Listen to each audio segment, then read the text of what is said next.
हम भारतीय न्यूज, आपकी सोच से भी तेज खबर। राजनीति के आंगन से जुर्म की दुनिया तक, ग्रामीण इलाकों से शहर की गलियों तक, प्रदेश की हर छोटी बड़ी खबर से करेंगे आपको रूबरू। माननीय जिलाधिकारी को प्रार्थना पत्र देने के बाद बैठक की तिथि आने तक क्रमिक अनशन स्थगित किया गया, इस आशय के साथ कि माननीय उच्च न्यायालय के आदेश का पालन किया जाएगा और माननीय मुख्य अभियंता गंडक महोदय अपना साक्ष्य रखेंगे और इरिगेशन डिपार्टमेंट एम्प्लॉइज एसोसिएशन के मंडल अध्यक्ष विवेकानंद पांडे अपना साक्ष्य और कोर्ट के फैसले के साथ रखेंगे। इतना ही नहीं, श्री विवेकानंद पांडे ने कहा कि यदि कोर्ट के फैसले के अनुरूप वार्ता में फैसला हुआ तो शिरोधार्य होगा और हम सारे याचीगण मानेंगे, नहीं तो हम अपने एसोसिएशन में मीटिंग कर पुनः धरने पर वापस आ जाएंगे, तब धरने का रूप बदलेगा। हम लोग माननीय जिलाधिकारी के सम्मान में मैं धरना स्थगित कर रहा हूं। हम भारतीय न्यूज से गोरखपुर जिला चीफ ब्यूरो धर्मेंद्र कुमार श्रीवास्तव। यहाँ हम लोग मुख्य अभियंता गंडक महोदय के कार्यालय के सामने irrigation department employees union Uttar Pradesh मंडल गोरखपुर मंडल के अध्यक्ष माननीय विवेकानंद पांडे साहब हमारे बीच में मौजूद हैं, जो कि 52 दिन का इन लोगों का क्रमिक अनशन जो था वो चल रहा था। माननीय डीएम महोदय से इन लोगों की वार्ता हुई। वार्ता होने के बाद में ये लोग अपना तिथि का इंतजार कर रहे थे। इसी संबंध में विवेकानंद पांडे साहब बताएंगे कि इनसे क्या वार्ता हुआ और किस तरीके से ये आगे का कार्यक्रम करेंगे, या जो भी इन्होंने निर्णय लिया है उस साक्ष्य के विषय में बताएंगे। बताते हुए ये भी कहेंगे कि आगे का कार्रवाई इनकी क्या है। जी विवेकानंद पांडे साहब। देखिए, 15-16 तारीख को जो हमारी वार्ता हुई मुख्य अभियंता महोदय से, उसके क्रम में जो इन्होंने पत्र लिखा है माननीय जिलाधिकारी को हम दोनों लोगों के बीच मध्यस्थता करने के क्रम में हम अपना एक क्रमिक अनशन तब तक के लिए स्थगित कर रहे हैं जब तक हमारी वार्ता नहीं हो जाती है। अगर वो वार्ता माननीय उच्च न्यायालय के निर्णय के अनुरूप नहीं होगी, फिर हम अपने याचीगणों से और पदाधिकारियों से बात करके आगे की रणनीति तय करेंगे। ये बिल्कुल आप सही कह रहे हैं। जिस तरीके से अगर आपके हाई कोर्ट सुप्रीम कोर्ट के जजमेंट को देखते हुए माननीय जिलाधिकारी महोदय के मध्यस्थता में मुख्य अभियंता गंडक महोदय और आपके संघ के लोग मिल करके जो वार्ता करेंगे उसके साक्ष्य रहेंगे माननीय जिलाधिकारी गोरखपुर। उनके मध्यस्थता में इस कार्य को किया जाएगा, जिसमें सुचारू रूप से यदि आपके कोर्ट के आदेशानुसार यदि आपका फैसला हुआ तो आप उसको मान्य करेंगे। हम मान्य करेंगे जी।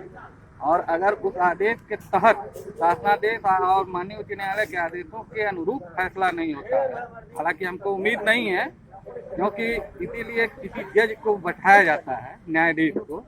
माननीय न्यायाधीश महोदय की कुर्सी पर कोई प्रशासनिक अधिकारी बैठेगा, हम दोनों लोगों का साक्ष्य देखेगा और साक्ष्य के अनुरूप फैसला करेगा, हम दोनों लोगों को मान्य होगा। ये बिल्कुल सही आप कह रहे हैं कि कोर्ट के आदेश का और साक्ष्य को देखते हुए आप आगे की कार्रवाई और प्रक्रिया तय करेंगे। अपने कमेटी में बैठ के उच्च अधिकारियों से संघ के कार्यकर्ताओं के साथ बैठक बना करके आगे की कार्रवाई की जाएगी। और यहाँ पे आपके सामने इसी क्रम में एक यहाँ राज्य कर्मचारी संयुक्त परिषद के संरक्षक महोदय मौजूद है, सबीर अली, जो कि बहुत चर्चित व्यक्ति हैं। इनसे मैं सिर्फ एक ही बात जानना चाहता हूँ कि आप बताइए, ये याचीगण 52 दिनों से यहाँ पे पड़े हुए थे, किसी को कोई तकलीफ नहीं होता था, लेकिन अचानक अगर किसी का हुक्का पानी बंद कर दिया जाए तो आप एक संरक्षक होने की वजह से क्या कहेंगे? हम पुरजोर तरीके से राज्य कर्मचारी संयुक्त परिषद की ओर से और सारे कर्मचारियों की तरफ से इसकी जितनी भी निंदा हो ये कम हो इनकी इस हरकत से, क्योंकि हम लोग भी ये इनके ही कर्मचारी हैं, सिंचाई विभाग के कर्मचारी हैं। ऐसा इन्होंने जो किया ये बहुत, इसकी जितनी भी निंदा की जाए, दूसरे शब्दों में अगर कहा जाए तो एक ये अशोभनीय और निंदनीय है। तो आप कभी इस बात को लेकर के संबंधित अधिकारी से मिल करके इस बात को उनके नॉलेज में डाले या उनसे किसी प्रकार की कोई बात की? अभी तो कोई इस तरीके की बात नहीं हुई, लेकिन हम लोग ये मन बना लिए हैं। मैं रुपेश कुमार श्रीवास्तव जी को बुलाऊंगा, जो राज्य कर्मचारी संघ परिषद के अध्यक्ष हैं जिला गोरखपुर के, और मैं इससे भी ऊपर अधिकारी जिला अधिकारी महोदय जी से भी बात करेंगे कि सर आपके कर्मचारियों के साथ इतनी बड़ी घटना हुई है, जो कि पानी के लिए यहाँ के कर्मचारी तरस गए और इस बियाबान रोड पे कहीं पानी की व्यवस्था नहीं। बिल्कुल सही आप कह रहे हैं जी। अभी ये देख लीजिए, शब्बीर अली जो संरक्षक आपके हैं, इन्होंने अपने शब्दों में ये व्यक्त कर दिया कि मैं ये अशोभनीय कार्य से बहुत दुखी हूँ और इसकी शिकायत मैं संबंधित अधिकारियों को भी करूँगा और सभी लोगों को मैं बताऊँगा कि इस तरीके से कार्य करना एक निंदनीय कार्य है। ऐसा कार्य आपको शोभा नहीं देता है। ये अभी अभी आए हैं श्री विवेकानंद श्रीवास्तव जी, सॉरी माफ करिएगा, क्योंकि दोनों लोगों का नाम काफी मिलता जुलता है, इसलिए गलती से ये हो गया। ये प्रांतीय कार्यवाहक अध्यक्ष जी हैं शिवानंद श्रीवास्तव जी। अभी अभी जस्ट आए हैं। इन्होंने बहुत ही परिश्रम किया और संबंधित अधिकारियों से जाकर के मिलकर वार्ता की। वार्ता करने के बाद इस स्थिति में पहुंचे हैं कि क्या ये अपने अनशन को किस तरीके से आगे का विराम देंगे या चलाएंगे, या संबंधित अधिकारियों से इनकी वार्ता क्या हुई। वार्ता करने के साथ साथ में इन्होंने आपस में जो भी एक मीटिंग करके इन्होंने निर्णय क्या लिया, आने वाले दिनों में ये क्या करेंगे, सारी विस्तृत जानकारी ये शिवानंद श्रीवास्तव साहब देंगे। जी शिवानंद श्रीवास्तव जी, आप बताएं कि किस तरीके से ये वार्ता हुई और किस तरीके से क्या आप करेंगे। देखिए, ऐसा है, 15/12/2021 के जो प्रांतीय का अध्यक्ष आए थे हमारे, उनके मध्य हमारे मुख्यमंत्री के मध्य ये वार्ता चली, जिसमें बलिया के अध्यक्ष अभियंता जी थे। उसमें तय हुआ कि समस्त प्रकरण को माननीय जिलाधिकारी को सौंपा जाए। माननीय जिलाधिकारी महोदय के द्वारा उसमें कोई प्रशासनिक अधिकारी नियुक्त किया जाएगा और उस बीच दोनों पक्षों को सुनने के बाद, देखने के बाद, साक्ष्यों को देखने के बाद जो निर्णय होगा, उस निर्णय पर दोनों पक्ष अमल करेंगे। अब रही बात इसकी कि धरना प्रदर्शन, क्योंकि उस समय तय भी हुआ था कि धरना प्रदर्शन जब तय हो गया कि जिलाधिकारी महोदय इसका निस्तारण करेंगे, तो अब ये हो गया कि इसमें धरना प्रदर्शन की आवश्यकता नहीं है। तो एक निर्णय लिया गया यहाँ पर उसी दिन, ये हुआ कि जो तिथि निर्धारित होगी उस तिथि तक यह धरना प्रदर्शन स्थगित किया जाएगा, न कि समाप्त किया जाएगा, स्थगित रहेगा। और जैसा कि उस दिन जो तिथि निर्धारित उसमें जो फाइनल होगा, उसमें माननीय उच्च न्यायालय के आदेश का यदि पालन होगा तो हम उसको मानेंगे, और यदि उस आदेश का पालन नहीं होगा तो हम पुनः निर्णय लेकर के और इस लोकतांत्रिक कार्यक्रम के अनुसार कोई न कोई कदम उठाएंगे। रही बात इसलिए और हो रही है कि अब जो नहीं होना चाहिए वो मुख्यमंत्री गंडक कर रहे हैं, जो निंदनीय है और ये अपराध भी है।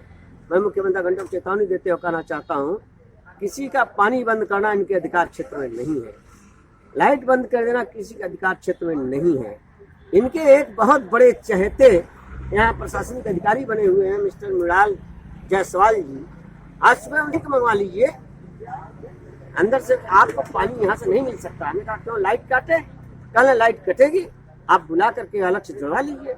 हमने कहा ठीक है, अच्छी बात है, आपकी ये बातें हैं, हमारा ये संघ, हमारे ये लोग याद रखेंगे और इस बात को मैं माननीय जिलाधिकारी समझ उठाऊंगा भी कि क्या ये निर्णय सही था।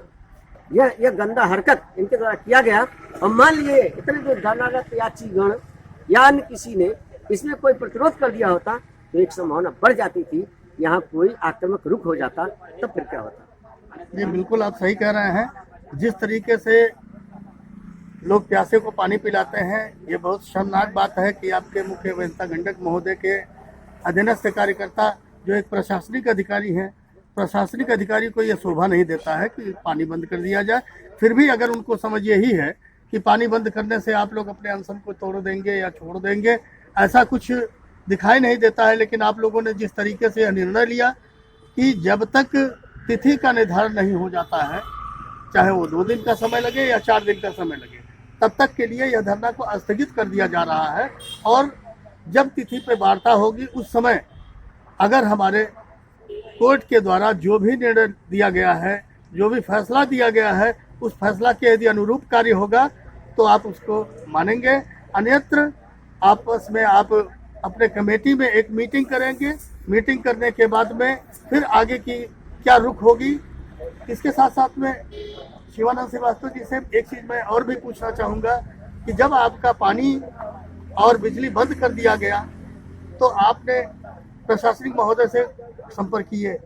मैं पानी बंद होने के बाद मेरे पास जब सूचना आई तो मैंने उनके प्रशासन जो यहाँ अधिकारी बड़े बाबू हैं उनसे हमने कहा, मृणाल जायसवाल जी, हमने कहा आपने पानी क्यों बंद किया, कल पानी क्यों नहीं बंद होगा, जब एक तय हो गया था कि आप धरना प्रदर्शन स्थगित करेंगे, आपने स्थगित क्यों नहीं किया। हम कहीं मान्यवर आपने ये बात तो कहा कि स्थगित क्यों नहीं किया, हमारे लोग हैं, सबको मैं बुलाया हुआ, अभी सबके बैठ के मीटिंग करूंगा, उसके बाद निर्णय लूंगा ना। तो आप एक आपसे वार्ता होती तो आप एक नहीं बलिया तक के लोगों को बुला लेते हैं, उत्तर प्रदेश के लोगों तक को बुला लेते हैं, और आज जब हमको निर्णय लेना तो कह रहे हैं आप तुरंत बस हो गया तो हटाइए, अगर ऐसा था तो आपने क्यों नहीं काम किया। अब रह गई बात इसकी, हमने कहा ये अशोभनीय है माननीय, और आपने ये गंदा काम किया है, इसके खिलाफ मैं डीएम साहब के पास करूंगा। तो उन्होंने कहा ठीक है आप डीएम साहब को कह दीजिए, कोई बात नहीं है, और ऐसा है आपने हमारी बात नहीं सुनी तो हम आपकी बात बंद करना, ये कहाँ का न्याय है। बिल्कुल सही आपने कहा, जिस तरीके से ये लोग यासीगण हैं और इस विभाग के कर्मचारी भी हैं, जैसा कि हाईकोर्ट का जजमेंट, सुप्रीम कोर्ट के जजमेंट ने साबित कर दिया है, इतने के बावजूद भी जब मध्यस्थता का कार्य करने के लिए माननीय जिलाधिकारी के द्वारा चयन किया गया व्यक्ति यहाँ आएगा, मध्यस्थता का कार्य करेगा और लोगों को यह बताएगा कि किस तरीके से इन याचिगणों का फरियाद सुनेंगे, साक्ष्य के साथ सुनेंगे, मुख्य अभियंता गंडक महोदय अपने साक्ष्य को प्रस्तुत करेंगे और याचिगण अपने साक्ष्य को प्रस्तुत करेंगे। हाई कोर्ट, सुप्रीम कोर्ट के आदेशानुसार को ध्यान में रखते हुए जो निर्णय लिया जाएगा वह निर्णय यदि शासन के आदेश के अनुरूप होगा तो सबको मान्य होगा, अन्यथा या श्री शिवानंद श्रीवास्तव जी ने जैसा बताया कि उसके बाद अगर फैसले के हिसाब से निर्णय नहीं होगा तो आने वाले दिनों में हम मीटिंग करने के बाद अगली कार्रवाई करेंगे। ये धरना समाप्त नहीं किया जा रहा है बल्कि स्थगित की जा रही है।